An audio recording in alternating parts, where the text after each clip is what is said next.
Good morning mga idol. Yan, narito tayo sa Barangay Masaya ng Rosario, Batangas. Kay Tatay Pepe. Marami nakakakilala kay Tatay Pepe. Yan, May pang-out si Tatay Pepe na nasa 10 piraso na ha. Opo, dalawa medyo bata-bata pero Dalawang bata-bata. yung 8 ay magkakasing edad. Itong mga edad dito nasa 11 months na ha. Yung 8 piraso Oo. nasa 11 months. Yung 2 piraso naman nasa Waluhan lamang yun. 8 buwan. Tapos yung iba naman mga dry lang yung balahibo na. Pero i-out din Pero pagka magustuhan ninyo. Ayan, ang isa sa mga ini-out ni Tatay Pepe. Yeah, pero yung 10 dito sadyang mga quality at talagang ayos. Yung iba naman medyo dry na ang balahibo. Yung higit sa 10. Bali nasa 20 piraso manok ni Tatay Pepe dito. Yan, ito naman sa Barangay Masaya. Yakunan natin ang iba dito. Magkano tayong hinihingi ninyo sa 3.5 eh, wala nang bawas. 3.5? Wala nang bawas, yung fix na. Yan, fix na. Eh, may nakuha nga 3.5 na 4 lamang ang kukunin ay hindi ako pumaya. Ayun. Gusto ilahatan. Yan, gawa ng para nga naman isang kuha na lang dito yan. Ayan, ang mga idol, ang isa sa mga example ng mga magdata. I-video natin yung iba. Dito, yan. Yan, maganda, Ay. Dahan-dahanin natin, yan. Ang linyada nito mga idol ay Golden Boy sa 5K at saka Golden Boy sa Possums. Magaganda itong linyadang ito ng Tatay Pepe. Bali ito ay 10 piraso itong among kumpletong ito. Yung iba naman mahigit sa 10 ay mga dry na pero okay pa. Magugulang 3 years old, 2 years old. Itong mga nasa 11 months ang edad dito. Tatay Pepe. Isa-isahin natin to. Magaganda sukat nitong Tatay Pepe. Ito yan kumpleto pa ito. Sa pagulang ang balahibo. Yan map. Ito pa. Marami-rami ito Bagalan lang natin ang video para makita ninyo ng ayos yan Yan ang dalawang bata. Ito tayo yung 2 bata. Alin o kapatid nito? Ayan. Ito yan. Nasa 8 months daw ang edad nito. Yan ganda. Gandang bultong-bultong katawan nito. Ito pa yung isa na 8 months. Kay tatay, ayan.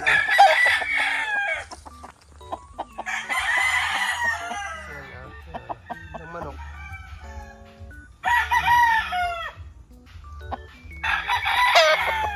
Meron pa dito na yan, mga dry na ito. Yung iba. Pero unahin natin yung 10 piraso na magaganda. Ito tayo kasali ito sa 10 piraso. 11 months ang edad yan. Mga idol. Medyo makon siya. Yan Tapos ari tayo kasama rin. Yung dalawang ito. Ito pa. Ito mga medium size to pero kabulto katawan nito, magagandang klase. Yan Paunahan na lang sa mga pwede kayong magdirekta dito kay tatay. Dito naman ay sa Barangay Masaya lang ng Rosario, Batangas. Napakadaling hanapin. Yan. Marami ay pagtanong lang nyo si Tatay Pepe, sulit at kilala yan dito sa Rosario ng Masaya. Ito bata pa to Bata pa yan. Dalawa nga yan. Bata pa. Baka naghahanap kayo ng mga stag na 6 months to 7 months. Kahit huwag na video mo yung Yung iba wag na. Ayan dito. Video natin yung mga quality ng tatay dito. Yan yun. Yan mga idol. Ganda na sukat nito. Saka manipis yung kanyang paa. Yan, itim pantahe doon. Yellow-legged hats. Ito, yung isa.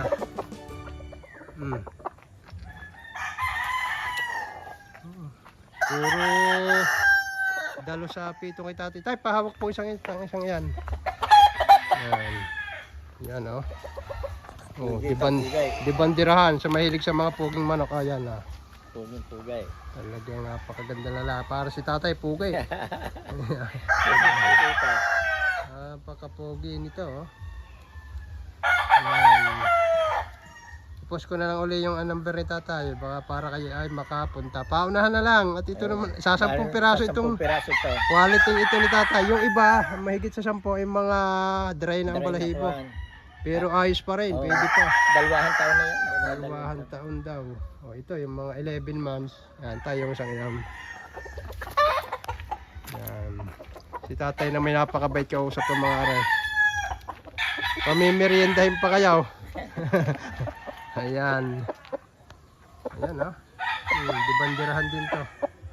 Maninipis yung kanyang mga paa, kaya ang hanap ng iba yung maninipis daw ang paa eh. Quality ito kay tatay nito. Ito ka natin. Mga pulang mata. Mga pulang mata. Pula. Dibandirahan. Golden boy sa 5K ang kay tatay na ito. Ayan.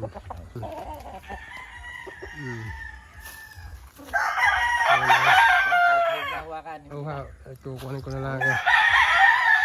Ayan, mga idol. Halos magkakapatid to kay tatay nito, magkakaunaba ito 11 months. Isa lang, dalawang inahin, isang ganador ang gamit. Yan, golden boy sa 5K. Ito natin, medyo mabait naman to eh. Ito pa.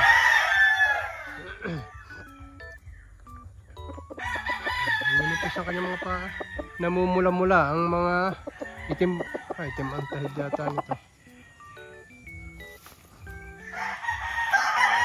Ayan, paunahan na lang mga idol. Naka-text na natin sa 3.5 dahil lang Basta ito ho tayo nakapix na sa 3.5. 3.5, Yan kung sakali.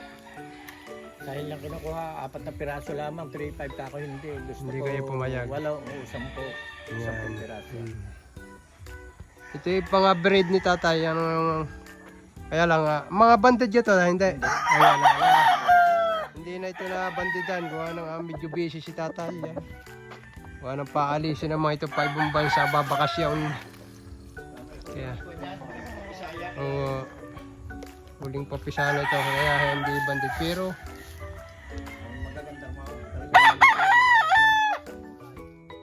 mahalos magkakamukha itong mga manok na ito. Diba sa ang ganador at inahin ay halos isa yan. Pulang mata. Huling bat. Yung mga ganitong laki masarap ang gasin eh yan. Napakaganda mano ka ni tatay dito. Maganda kanya, mapakadami lupa ni tatay. Itinambang sa kanyang isang cording area. Yan. Nilipat ko nga dito dahil doon napakainit sa kabila. Oo, yung inyong mga palahiyan, doon ninyo na inilagay. Yan. Mga palahiyan ni tatay, inihiwalay na sa cording area. Yan. Lamig-lamig naman dito at maraming mahugan eh. Yan mga idol ah. Yan. Kahit hindi natin apakadaysan yan. Oh, pugi. May hilig sa magagandang manok. Ayan,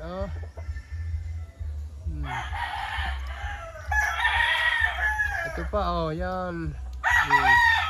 Yung mga dry dito, kuna natin yung ilan. Para baka sakaling magustuhan ninyo. Nagugulang ito na. Nasa 2 taon hanggang 3 taon. Dahil nalagunan na. Yan,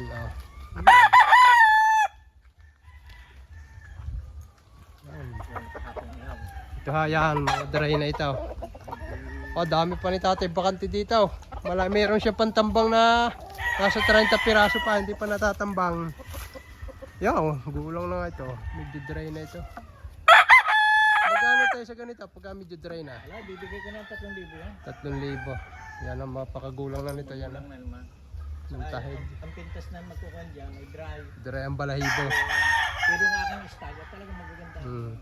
Pero sa mga mag-exam, hindi dahilan yan ng mga dry na yan. Sa sabaw, yan. Ika, 2.5 years. Ito kay tatay na ito. Hindi lang maganda yung lawin niya, pero talaga namang bulto katawan eh. Magandang balahibo, dry nga lang. Yung mga lagay, yung pang isa Yan pangit lang buntot. Sa mga Bakit nga pinadeliver na sa Divisoria, Gartong, Agustuhan.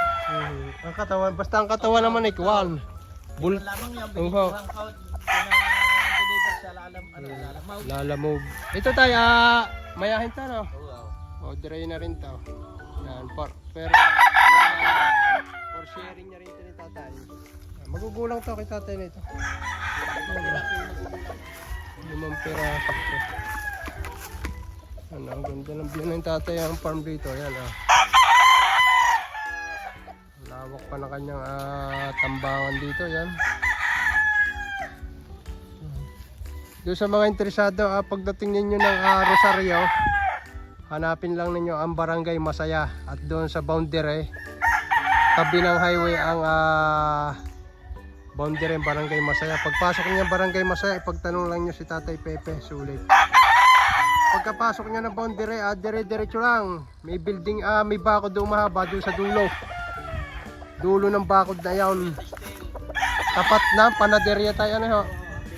Di tapat ng bakery. Yan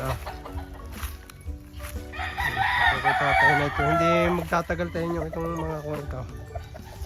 Yan, breeding ni tatay. Kalamig yan dito. Ang ganda ang pwesto ng tatay dito. Yan Ang ganda.